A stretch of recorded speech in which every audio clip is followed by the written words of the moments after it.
ছেলেগুলি তরমুজে বল নিয়ে খেলছিল।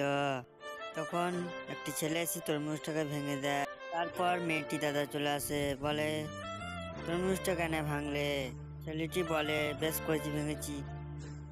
বোন চিন্তা করিস না, ফুটবল বানিয়ে দেবো আমি এক্ষুনি। ফুটবল বানিয়ে দেবে, কি মজা। তখন তার দাদা বল বানানোর কাজ শুরু করে দেয়। ওই প্লাইটাকে টুকরো টুকরো করে কেটে পালিশ করে নেয়। তারপর সেই ছেলেটি চলে আসে, বল তৈরি করতে পারবি না? আমার দাদা খুব ভালো বল বানাবে। দাদা আমার থেকে ভালো বল বানাইতে পারবে না, দেখিয়ে দেবো বল বানিয়ে। তারপরে ও বলের কালার করে, আর হয়ে যাওয়ার পর এক এক জোড়া লাগায় আঠা দিয়ে। তো দেখো বন্ধুরা, তারপর ছেলেটা বলটা তৈরি করতে সক্ষম হয়।